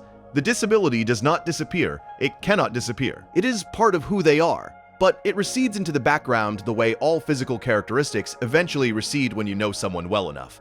You stop seeing the wheelchair, you stop hearing the stutter, you just see Jimmy. You just see Timmy. And the fact that it took the show 25 years to reach that point, 25 years of provocation and experimentation and failure and occasional genius, tells you something about how difficult ordinariness really is. How much work it takes to arrive at a place where a disabled character can simply exist without their existence meaning something. The irony is that the ordinariness itself means something. It means that the show succeeded. That the argument it started making in 2000, with a boy in a wheelchair who could only say his name, eventually won. The argument that disabled people do not need to be protected from comedy, that they do not need to be separated into their own narrative category, that they do not need to be treated with special care or special sensitivity or any of the other forms of special treatment that, however well-intentioned, always end up reinforcing the idea that disabled people are fundamentally different from everyone else. South Park made that argument crudely and loudly and with a total absence of tact, and over time, the crudeness and the loudness and the tactlessness turned out to be the point. You cannot gently argue for equality. Gentleness implies that the equality being offered is fragile, conditional, revocable. The only way to argue for equality is to practice it, loudly, constantly, without exceptions, even when it is uncomfortable, especially when it is uncomfortable. And that brings us back to the future, to the post-COVID special, to Jimmy behind his desk, to the absence of Timmy, to the question of what happens to characters who were given equality in a world that has spent 40 years redefining what equality means. Jimmy's transformation into the king of woke comedy is the show's darkest joke about disability, and it is a joke that the show tells on itself, because Jimmy's comedy in the future is a version of the approach the show has always rejected. It is gentle, it is careful, it is considerate of everyone's feelings, it is, in the terms that the show has spent its entire run arguing against, very special. Jimmy has become the thing that South Park was created to destroy. He has become safe. And the safety is a prison more confining than anything his disability ever imposed. In the present-day timeline of the show, Jimmy's comedy is dangerous. It is risky. It walks the line between funny and offensive and sometimes crosses it. It is, in every way that matters, free. The stutter slows it down but does not domesticate it. The crutches limit his movement, but not his range. Jimmy in the present is a comedian who happens to be disabled. Jimmy in the future is a disabled person who happens to tell jokes. The order matters. The order is everything. In the present, the comedy comes first. The disability is context. In the future, the disability is the brand. The comedy is the product. And the product is designed not to challenge or provoke or illuminate, but to reassure, to confirm what the audience already believes, to offer the comfort of recognition without the discomfort of surprise. The show is not subtle about this critique. Parker and Stone have never been subtle about anything, but the critique lands with particular force because it is aimed at their own creation. Jimmy is their character. They built him. They gave him his voice and his crutches and his catchphrase and his stubborn, relentless need to make people laugh. And now they are showing you what happens to that character when the world catches up to him, when the world takes the equality that the show argued for and transforms it into something the show never intended. A marketplace of safely diverse voices saying safely inoffensive things to a safely comfortable audience. The equality that South Park fought for was wild. It was dangerous. It was the equality of the gladiatorial arena, where everyone fights and everyone bleeds, and the best you can hope for is that the blood is your own. The equality that the future offers is the equality of the waiting room. Quiet, orderly, comfortable, and absolutely suffocatingly dead. Timmy's absence from the future timeline can be read multiple ways. Perhaps it is simply a storytelling choice, a decision about which characters to include and which to leave out, driven by the demands of the plot rather than any thematic intention. But in a show as deliberately constructed as South Park, absences tend to mean something. And Timmy's absence from a future that is defined by language, by content, by the constant production of safe, inoffensive speech feels like the logical endpoint of his story. Timmy never had words. He never had content. He had presence. And in a world that has no use for presence, that values only what can be packaged and distributed and consumed, Timmy has nothing to offer. He has fallen through the cracks of the very system that was supposed to include him. The future is supposed to be more equal, more accessible, more accommodating. And for Timmy, who was never asking for accommodation, who was only ever asking to be there, to exist, to be part of the room, the future has found a way to lose him entirely. There is a thread running through every episode discussed here that deserves to be pulled on directly. It is the thread of naming. Names in South Park are never incidental. They are loaded. They carry history and irony and the kind of meaning that only accumulates over time.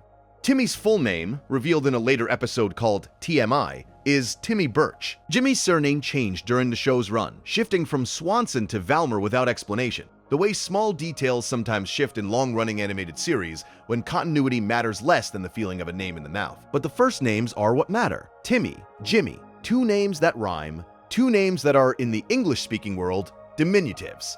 They are the names you give to children, the names that carry an inherent softness, an inherent smallness that persists no matter how old the person who carries them becomes. A man named James can be formidable. A man named Jimmy is approachable. A man named Timothy can be serious. A man named Timmy is forever young. The show never ages its characters in the main timeline. They are perpetually in the 4th grade. They are perpetually children. And for most of the cast, this eternal childhood is simply a convention of the medium. Cartman will always be a child.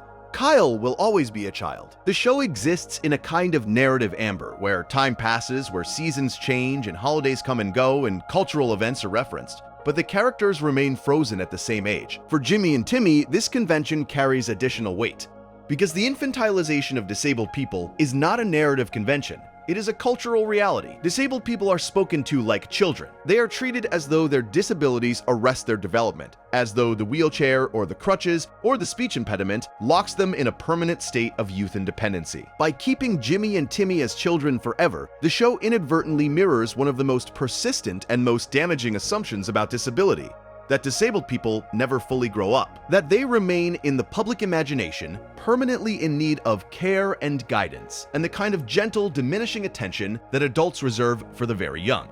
The post-COVID special disrupts this in a way that is both liberating and devastating. Jimmy grows up, he becomes an adult, he has a career, he has a public persona, he has presumably a life beyond the show that we are not privy to. And the grown-up Jimmy is not the same as the child Jimmy. He is different in ways that go beyond the physical changes that 40 years would bring. He is cautious where he was once reckless. He is measured where he was once spontaneous. He is, in every visible way, an adult who has learned the lessons that adulthood teaches and who has paid the price that adulthood extracts. The boy who used comedy as a weapon has become a man who uses comedy as a profession. And the distance between those two things is the distance between art and commerce, between expression and product, between the wild, uncontrollable need to make people laugh and the careful, calculated delivery of content that has been tested and approved and guaranteed not to cause harm.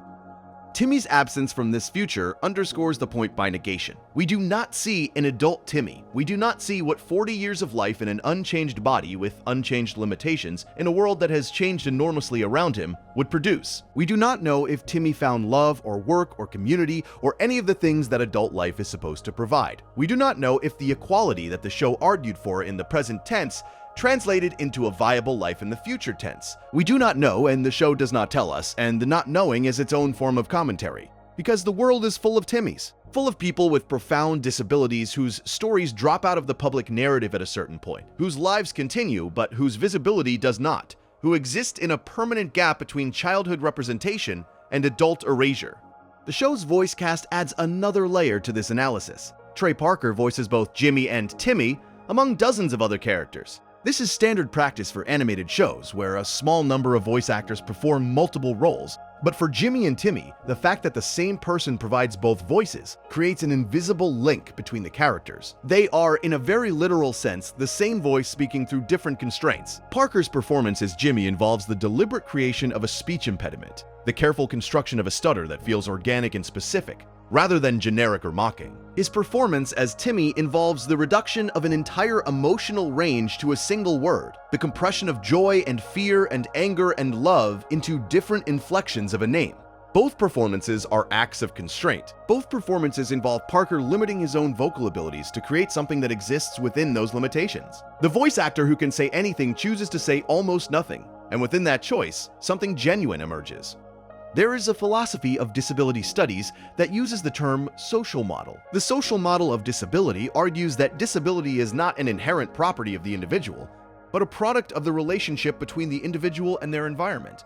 A wheelchair user is not disabled by their inability to walk. They are disabled by stairs, by narrow doorways, by a built environment that assumes walking as the default mode of locomotion. Remove the stairs, widen the doorways, build ramps and elevators in accessible spaces, and the disability diminishes or disappears. The limitation is not in the person, it is in the world.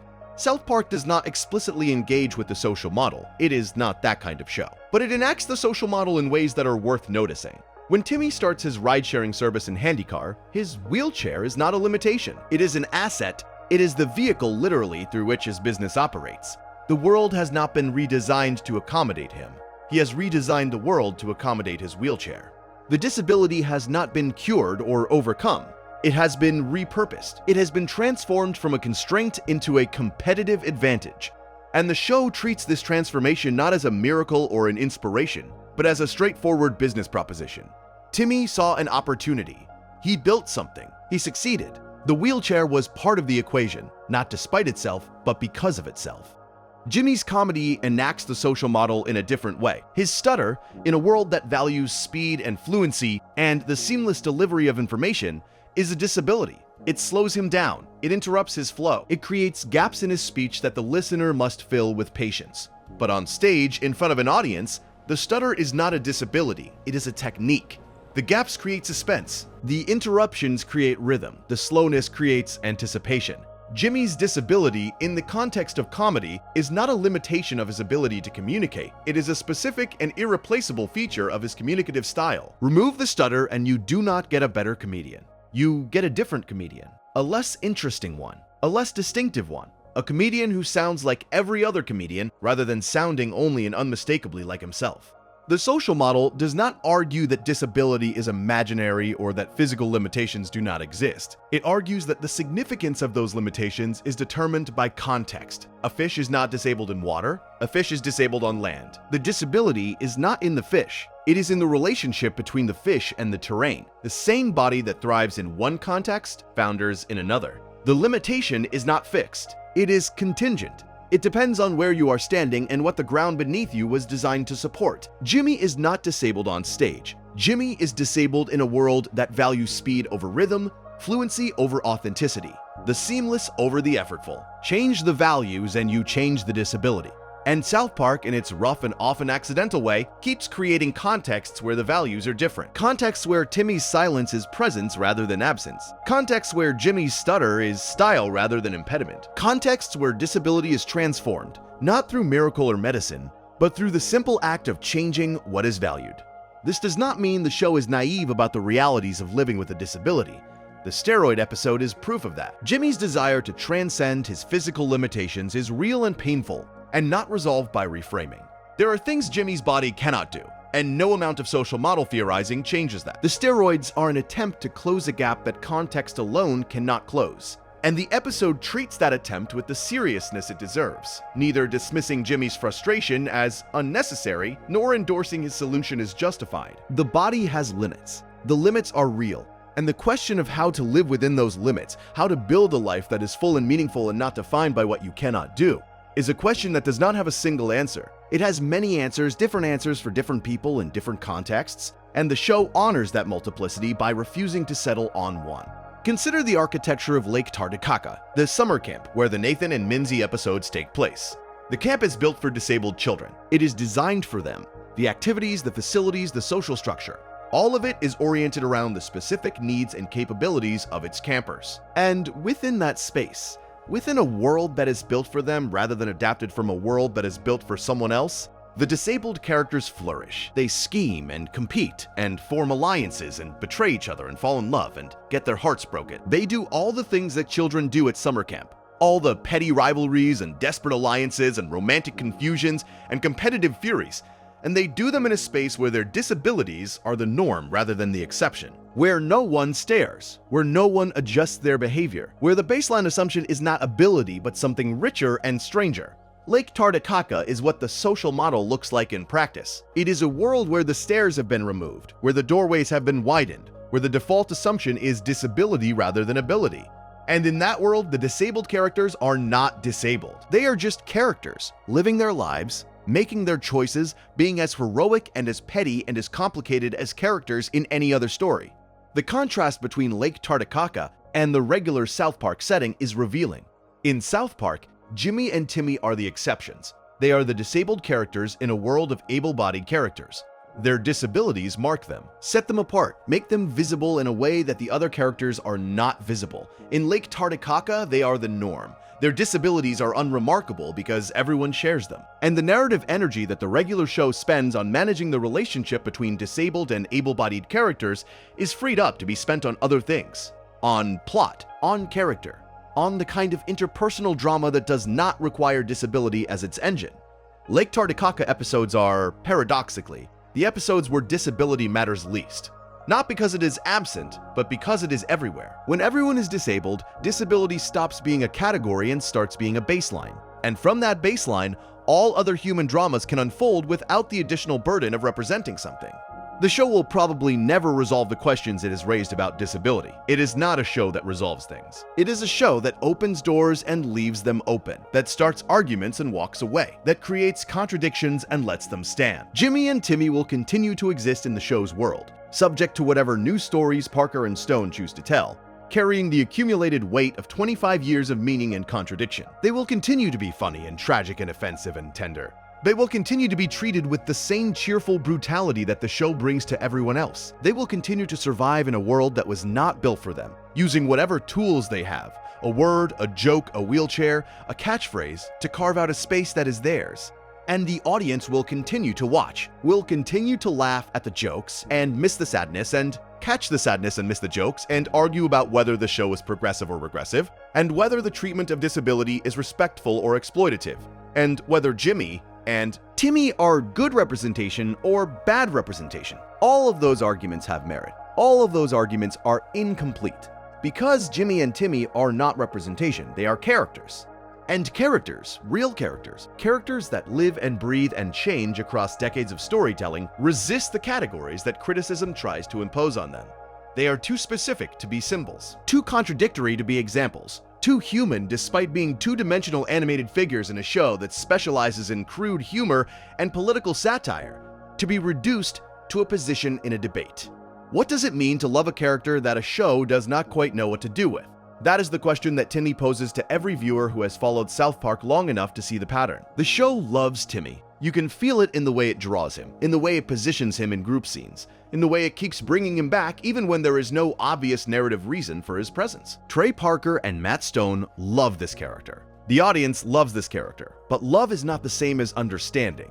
And the show has never fully understood Timmy in the way it understands Jimmy or Cartman or even Butters. It understands what Timmy represents. It understands what his presence means in the show's larger argument about equality and inclusion. But it does not always understand what his experience is, what it feels like to be inside that body, behind that single word, watching the world move at a speed you cannot match and communicate in a language you cannot speak. This is not a failure of the show. Or if it is a failure, it is an honest one, because the truth is that no show can fully understand the experience of profound disability from the outside. No amount of research or empathy or good intentions can close the gap between being disabled and imagining what it is like to be disabled. The gap is structural. It is built into the relationship between the storyteller and the story. And South Park, to its credit, does not pretend the gap does not exist. It does not claim to speak for Timmy. It does not put words in his mouth, literally or figuratively. It lets him sit in his wheelchair and say his name and be present without being explained. And that refusal to explain, which could be read as laziness or indifference, is actually a form of respect. There is no presumption about what Timmy is thinking. It does not presume to translate his inner life for the audience. It simply shows you the outside, the wheelchair and the word and the presence, and trusts you to imagine the rest. The show does know Jimmy, or at least it knows him in a way that is more accessible to its creators. Jimmy talks. Jimmy explains himself. Jimmy's inner life is expressed through his words and his jokes and his choices. And all of those things are legible to a writing team that communicates through words and jokes and choices. Jimmy is closer to the writer's own experience, not because he is less disabled, but because his disability expresses itself in a medium, language, that the writers understand. They can write Jimmy's dialogue, they can shape his jokes. They can give him speeches and arguments and confessions that reveal his character in the traditional ways that television characters are revealed. Timmy resists all of this. Timmy exists outside the writer's primary toolkit, and the result is a character who is simultaneously one of the most beloved and one of the least explored in the show's history. But there is a version of Timmy's story that the show tells without meaning to. It tells it through accumulation rather than narrative, through the sheer weight of his presence across hundreds of episodes, through the reality that he is always there, in the background, in the group, part of the world, and through the moments, rare but resonant, when the show briefly foregrounds him and reveals something that the background obscured. Timmy as a rock star. Timmy as an entrepreneur. Timmy as a friend who tries to get Jimmy killed and then, over time, becomes Jimmy's most reliable companion. Timmy is a boy who navigates a world built for people who are not like him and does so without complaint, without explanation, without the words that would make his navigation visible to the people around him. If you step back far enough, if you let the individual episodes blur into a single continuous image, the shape of Timmy's story becomes clear. It is a story about persistence. Not the inspirational kind, not the kind that gets turned into motivational posters and graduation speeches. The quiet, stubborn, unremarkable kind. The kind that involves showing up every day to a world that was not designed for you and finding ways to be part of it anyway. The kind that does not ask for recognition or reward. The kind that simply happens day after day, year after year, until the very fact of your continued presence becomes its own form of eloquence. Timmy persists. He persists through episodes that have nothing to do with him. He persists through seasons that forget he exists. He persists through cultural shifts and format changes and the show's periodic reinventions of itself. He is there, in his wheelchair, saying his name, being part of the world. And South Park, which has spent 25 years arguing that this is enough, that being part of the world is the only thing anyone should have to do, occasionally seems to wonder whether it is actually enough, whether presence without voice is inclusion or erasure, whether belonging without communication is connection or isolation. The show wonders this, but does not resolve it. It cannot resolve it. The question is too big for a 22-minute animated comedy. The question is too big for anything. Jimmy's persistence is different. It is louder. It is more visible. It is the persistence of performance, of showing up every day and doing the work of making people laugh. Jimmy does not simply exist. He produces. He creates. He generates content to use the language of the future that the show both satirizes and inhabits. And that production, that constant generation of jokes and routines and moments of connection, is both his gift and his burden, because the production never stops. The performance never ends. Jimmy cannot simply be present the way Timmy is present. He has to earn his presence through performance. Every room he enters, he has to win. Every audience he faces, he has to charm. Every silence he encounters, he has to fill. The stutter makes each of these tasks harder. The crutches make each of these tasks harder. And the hardness, the difficulty, the visible effort that goes into every joke and every step is part of what makes Jimmy compelling. But it is also part of what makes him tragic, because the effort never yields the thing he is really looking for. The effort yields laughter. It yields applause. It yields the momentary connection of a well-timed punchline. But it does not yield understanding. It does not yield the kind of deep, wordless knowing that does not require performance. It does not yield the thing that Timmy has and that Jimmy, for all his verbal fluency, can never quite reach. This is the final paradox of their story. Timmy, who cannot speak, who cannot perform, who cannot produce content or generate laughter or win rooms, has a form of authenticity that Jimmy's verbal dexterity can never reach. Timmy lacks the capacity to manage how people see him because he simply cannot control how people see him. The single word is all he has, and the single word is enough or it is not. And either way, there is nothing he can do about it. That helplessness, that total inability to manage his own presentation, is not a weakness. It is a form of freedom. It is freedom from the tyranny of impression management. Freedom from the exhausting, never-ending work of being perceived correctly. Timmy is perceived however he is perceived, and the fact that he cannot alter that perception means that the perception, whatever it is honest. It is real. It is unmediated by performance or strategy or the careful calibration of persona that consumes so much of Jimmy's energy.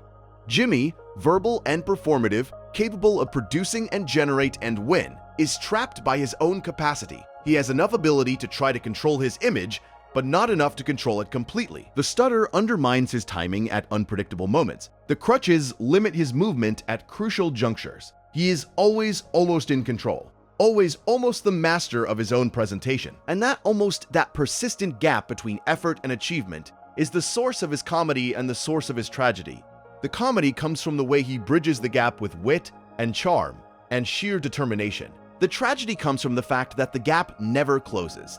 No matter how good his jokes are, no matter how hard he works, no matter how completely he wins the room, the stutter will be there. The crutches will be there. The body that is not quite equal to his ambition will be there. And the audience, even the audience that loves him, even the audience that would not dream of pitying him, will always see the gap before they see the bridge. There is one more dimension of Jimmy and Timmy's story that demands attention, and it is the dimension of time itself. Not the narrative time within the show, where the boys remain perpetual fourth graders, but the cultural time outside the show, where the world has changed enormously in the quarter century since Timmy first rolled into that classroom. The year 2000, when Timmy debuted, was a different era for disability representation. The Americans with Disabilities Act was 10 years old. The cultural conversation about inclusion was still in its early stages. The language people used to talk about disability was evolving rapidly, with terms falling in and out of acceptability at a pace that often left well-meaning people confused and anxious. Into this environment came South Park, a show that had never been well-meaning about anything, with a disabled character whose name was his only word and whose comedy was inseparable from his condition. The backlash was immediate but not universal. Disability advocacy groups were divided. Some saw Timmy as exploitative, as a show using disability for cheap laughs, in a way that reinforced stereotypes and made the real world harder for real disabled people. Others saw something different. They saw a show that was including a disabled character in its regular cast, treating him as an equal participant in the show's rough comedy, refusing to set him apart as special or fragile or in need of protection. The debate was genuine. Both sides had legitimate points, and the show, characteristically, refused to engage with the debate directly. It did not issue statements defending its portrayal. It did not meet with advocacy groups to discuss best practices. It simply kept writing Timmy and Jimmy into episodes, kept treating them the way it treated every other character, and let the work speak for itself. Over the years, the cultural landscape shifted around the show. Disability representation on television improved. Slowly and unevenly, but genuinely, more disabled characters appeared in more shows. More disabled actors were cast in disabled roles. More stories were told from the perspective of disabled people rather than about disabled people. The conversation grew more nuanced, more informed, more attuned to the diversity of disability experience. And South Park, the show that had been crudely progressive before progressive, was the expected position, found itself in an increasingly complicated relationship with the evolving standards. The same approach that had been radical in 2000, the refusal to treat disability as special, felt different in a world where the standards for disability representation had risen dramatically. The refusal to make exceptions, which had once been a form of equality, could sometimes look like a form of indifference in a cultural climate that was asking for more intentional, more thoughtful, more carefully considered approaches to marginalized experience. The show navigated this tension the way it navigates everything, by refusing to change its fundamental approach while constantly evolving the specific ways that approach manifests. The Nathan and Nimsy episodes of the 2010s are more sophisticated than the Timmy episodes of the 2000s. The post-COVID portrayal of future Jimmy is more layered than the Erection Day portrayal of teenage Jimmy. The show has grown. It has deepened. It has developed a more complex understanding of its own disabled characters and the arguments they embody. But it has never abandoned the core principle that drove everything from the beginning. That equality means not making exceptions. That respect means not looking away.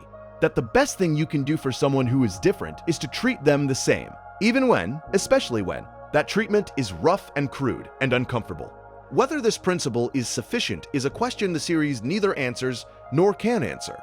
There are strong arguments that it is not. That equality of treatment without equality of condition produces unequal outcomes. That treating everyone the same in an unequal world is itself a form of inequality. These arguments are valid, they are important, and they are arguments that the show has, in its own oblique way, been making alongside its central thesis for 25 years. The steroid episode is an argument against pure equality of treatment. Jimmy cheats because the equal playing field is not actually equal for him. His body is different, his starting point is different, and the rules that apply equally to everyone benefit some more than others.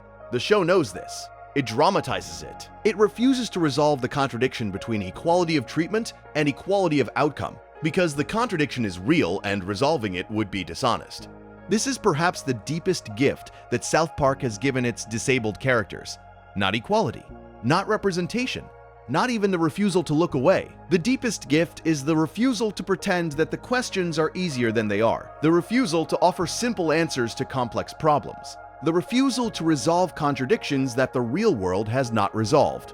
Jimmy and Timmy live in a state of permanent tension between equality and accommodation, between inclusion and erasure, between the comedy that liberates them and the comedy that constrains them, between the world that was not built for them and the spaces they have carved out within it. And that tension, that unresolved, irreducible, permanently generative tension, is the truest thing the show has ever said about disability. Not that it can be overcome, not that it should be celebrated, not that it requires special treatment or demands equal treatment, but that it is complicated, endlessly, irreducibly, humanly complicated, and that the only honest response to that complication is to keep looking at it, keep thinking about it, keep refusing to simplify it into something that fits neatly into a position or a slogan or a 22-minute lesson. There is a kind of courage in the show's refusal to retreat from this complexity. It would be easier, and it would certainly generate less criticism, to pick a lane. To be either the provocative show that uses disability for shock value, or the thoughtful show that treats disability with careful, considered respect. South Park is neither and both. It is provocative and thoughtful simultaneously, often in the same scene, sometimes in the same joke. And the tension between those two modes, the constant oscillation between crudeness and insight, is what makes the show's treatment of disability unique in the landscape of American television. No other show would dare to write an episode where a disabled child takes steroids and beats his girlfriend and then stands before a crowd to confess, his voice breaking not from emotion, but from the stutter that has shaped every word he has ever spoken. No other show would dare to write that episode and also write an episode where a child in a wheelchair becomes a billionaire entrepreneur or a rock star, or a member of a gang. No other show has the range. No other show has the nerve. And no other show has the peculiar, accidental, stubbornly maintained commitment to treating its disabled characters as fully, exhaustingly, uncompromisingly human. The humanity is the point. It has always been the point. Beneath the crude animation and the bodily humor and the political satire and the willingness to offend everyone equally, the humanity is the thing that endures. Jimmy is human. Timmy is human. Nathan is human. Mimsy is human. They are drawn as crude shapes with simple features in a show that looks like a construction paper project. And they are, in the ways that matter most, more human than most of the carefully rendered, expensively animated, thoroughly researched disabled characters on shows that win awards for their sensitive portrayals. Because humanity is not sensitivity. Humanity is not careful handling. Humanity is the whole mess. The ambition and the failure. The kindness and the cruelty. The comedy and the grief, the word that contains everything and the voice that can only say one thing. South Park gives its disabled characters the whole mess, and the whole mess, received in its totality without the protective filters of good taste and careful language, is the closest thing to truth that fiction can achieve. And it is worth sitting with that truth for a moment before we move toward the end of the story, because the truth about Jimmy and Timmy is not a comfortable one. It is not a truth that resolves into uplift or affirmation or any of the emotions that audiences have been trained to expect from stories about disability. The truth is that these two characters have been given something extraordinary and something terrible in equal measure. They have been given a world that does not flinch, a world that does not look away, a world that sees them clearly in all their limitation and all their capability and responds not with pity or admiration, but with the same chaotic, indifferent, occasionally beautiful engagement it offers everyone else. That is both the gift and the wound, the recognition and the abandonment, the equality they were promised, and the loneliness that equality in a world still learning what the word means inevitably produces. 25 years is a long time. It is longer than many of the people watching the show have been alive. It is long enough for a joke to become a character, to become an argument, to become something that resists easy categorization. Jimmy and Timmy have been part of South Park for 25 years, and in that time, they have been offensive and tender and crude and sophisticated and funny and devastating and everything in between. They have been used well and used poorly. They have been the subjects of the show's best episodes and minor players in some of its worst. They have been reduced to catchphrases and elevated to philosophical arguments. They have been everything that a character can be, and they have been all of it, while carrying the additional weight of representing something that most shows will not touch. The tragedy of Jimmy and Timmy is not that they are disabled. Disability is not a tragedy. It is a fact, a condition, a way of being in the world that is neither better nor worse than any other way of being in the world. It is simply different. And the show, at its best, understands this. The tragedy is something else, something subtler and more pervasive and harder to name. The tragedy is that the world in which they exist, the animated world of South Park and the real world that South Park reflects, has not yet figured out how to reconcile equality with accommodation, how to treat people the same without pretending they are the same, how to include without erasing, how to respect without exempting, how to love without simplifying. The show tried. For 25 years, it tried. It tried by being crude and provocative and refusing to look away. It tried by letting its disabled characters fight and cheat and fail and succeed and be as messy as everyone else. It tried by building worlds for them, Lake Tardikaka and the Lords of the Underworld, and the Special Ed Comedy Awards and the ride-sharing empire and the Crips. It tried by giving them enemies and friends and love interests and futures. It tried, in every way it knew how, to treat Jimmy and Timmy as people first and disabled people second. and the result is imperfect. The result is contradictory. The result is, like the characters themselves, flawed and ambitious, and occasionally brilliant, and always trying. There is a small moment. It does not belong to any specific episode. It belongs to all of them. Jimmy walks to the microphone. The crutches click against the stage. He adjusts his grip. He looks at the audience, the real audience, the one that has been watching him for 25 years, the one that knows his catchphrase before he says it, the one that leans forward in anticipation of the stutter and the joke and the warmth and the sadness that somehow coexist in every word he speaks. He opens his mouth, and somewhere in the back of the room, in the space that nobody else occupies, Timmy is watching. Timmy is there. He is always there. He cannot say what he feels about watching his friend perform. He cannot articulate the pride or the loneliness or the love or the envy or whatever combination of emotions is moving through him. He can say one word, his own name, and maybe that is enough. Maybe the name spoken into the dark room while Jimmy works the microphone and the audience laughs and the world keeps turning in the way it always has. Indifferent and beautiful and cruel. Maybe the name is enough. Maybe it has always been enough. Maybe the tragedy is not that Timmy can only say one word, but that the world never learned to hear everything that word contained. If you enjoyed this video essay, make sure to subscribe. Thanks for watching, and I will see you in the next.